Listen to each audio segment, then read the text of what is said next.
Seja bem-vindo, bem-vinda ao nosso canal. E eu converso hoje com o Dr. Alessandro Schufeni sobre reprodução humana no caso de casais homoafetivos. Doutor, seja bem-vindo. Muito obrigado por aceitar o nosso convite e esclarecer as nossas dúvidas. É uma satisfação imensa estar aqui com vocês, né, esclarecer todas essas dúvidas que, porventura, a gente tenha e venha a ter no futuro. Doutor, hoje na nossa sociedade é muito comum os casais homoafetivos, sejam dois homens ou duas mulheres, e claro, o sonho também de construir uma família, de ter filhos. Eu acho que a primeira pergunta é como funciona essa reprodução no caso de dois homens e de duas mulheres que querem ter filhos, porém com esse vínculo biológico. Exato. A gente pensa inicialmente, né, em dividir exatamente entre casais femininos e masculinos. No feminino, a gente tem duas modalidades, né? Sempre tratando com o sêmen de doador, né? Existem bancos de sêmen no Brasil, a gente compra o sêmen, a paciente compra esse sêmen, baseado em características que a gente chama fenotípicas, né? É uma característica parecida com a família delas, né? Então, escolheu o sêmen, trouxe o sêmen para a clínica, ele fica aqui. A partir daí tem duas modalidades. Uma modalidade seria, uma delas, fazer uma inseminação intrauterina com sêmen de doador, né? A gente estimula a ovulação dessa mulher, né? E quando ela ovular, a gente determina isso, vai ovular num dia qualquer que foi selecionado por uma medicação, que a gente determina isso, a gente descongela esse espermatozoide, põe no catéter, vai até o fundo do útero ali, deposita esses espermatozoides. Então aquela mulher vai engravidar com o sêmen do doador. E a outra modalidade, que agora é permitida no Brasil, né, o Conselho Federal de Medicina nos permitiu isso há poucos anos atrás, que seria, por exemplo, a gente pega o óvulo de uma doadora, né, de uma das duas mulheres, que se considera ali como doadora, combina com o sêmen do doador, né, e a outra engravida. Então, uma tem o óvulo e a outra tem o útero, né, e a gente faria desta forma, né, então ela vai engravidar, mas com o óvulo da parceira, né. Isso é bem legal, tem sido bastante É manter o procurado. vínculo Manter entre o as vínculo duas. entre as duas, exatamente. Uma forneceu material genético, porém a outra Engravidou. teve esse processo de gestação. Exatamente. Isso é muito legal. Hoje em dia tem aumentado muito a procura disso. E a procura do casal afetivo, independente se feminino ou masculino, aumentou muito porque os cartórios estão registrando já diretamente no cartório em nome das duas, por exemplo. Né? Antes não acontecia isso. Existiu a declaração de recém-nascido vivo daquela mulher e ela era a mãe, né? E a outra mulher não era reconhecida como um casal frente ao cartório. E hoje em dia, não. Hoje em dia, eles levam um termo de consentimento nosso, né, que assinou para a gente, a clínica assina junto, e no registro da criança, lá no cartório, já sai em nome das duas mulheres, por exemplo, ou dos dois homens.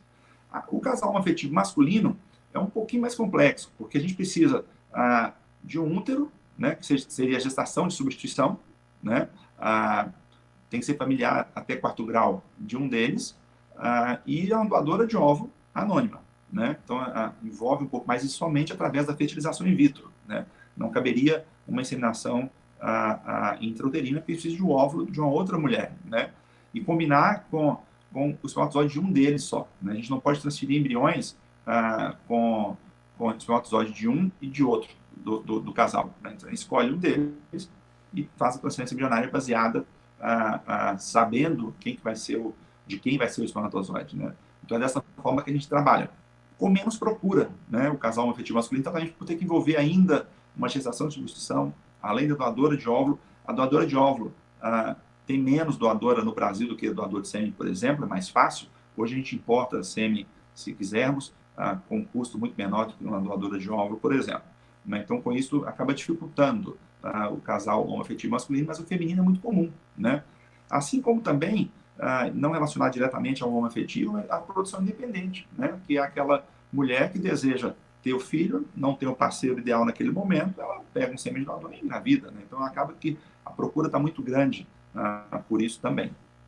Tivemos o caso, inclusive, de uma atriz famosa aqui no Brasil. Agora, o banco de sêmen é o mesmo banco de óvulos? Aqui no Brasil já existe essa facilidade. No caso do sêmen, você falou que é mais fácil. Como funciona? É muito burocrático esse processo? O banco de sêmen, ele tem alguns no Brasil, são poucos, né? Mas ainda assim tem muito mais espermatozoide, que é muito mais fácil para o homem doar espermatozoide, né? os bancos de sêmen brasileiros, eles importam sêmen, né? Aqui no Brasil não pode ser comprado, né? O doador de célula, tecido, de órgão, ele não pode receber benefício econômico disso. Então a gente acaba tendo menos doador. Mas, no entanto, os bancos de sêmen brasileiros importam de outros países e lá eles compram o sêmen. Então tem um portfólio, um número maior de doadores para aquela mulher escolher, né? Então fica mais fácil, ela acaba escolhendo o sêmen importado e é muito mais fácil do que o óvulo. O óvulo, até onde eu sei, tem um banco de óvulo brasileiro apenas, né?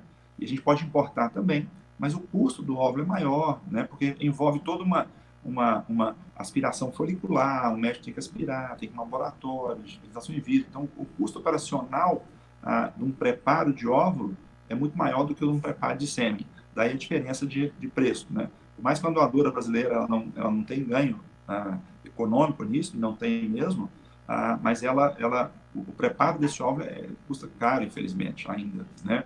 Então, com isso, há dificuldade na doadora de óvulo. Assim como por isso que o casal homoafetivo masculino a gente tem menos, porque vai ter que ter uma doadora de óvulo, então já tem um custo a mais, né? A gestação de substituição, que é uma questão social, como é que eu vou conseguir uma pessoa para engravidar do meu filho com uma doadora de óvulo? Então, a gente acaba tendo menos paciente. A necessidade dessa receptora, acredito que torna o processo mais difícil. Exatamente, é isso aí. Hoje é legalizado aqui no Brasil, a receptora é a famosa barriga de aluguel. Isso é permitido? Como funciona? Exato. A gente fala popularmente barriga de aluguel, mas na verdade é emprestada, né? A gestação de substituição, né? Um casal homoafetivo masculino, que é o tema aqui, eles têm que ter uma familiar até 4º grau, ou um casal habitual, né, um marido e mulher, e a mulher não pode engravidar porque tirou o útero, por exemplo, a gente chama de gestação de substituição. Tem que ser um familiar até 4º grau de um deles, né? Então a mãe tira a irmã ou prima, né, de um dos casais. E aí não pode haver ganho econômico, tem que ser conhecido e é gratuito, é por amor, né? Diferente da doadora de óvulo, que tem que ser anônimo, né? A doadora do útero não, é gente conhecida. Geralmente o que aparece na mídia são mães, avós, sogra, né, engravidando para as mulheres. Realizar o sonho realizar dos o sonho. filhos.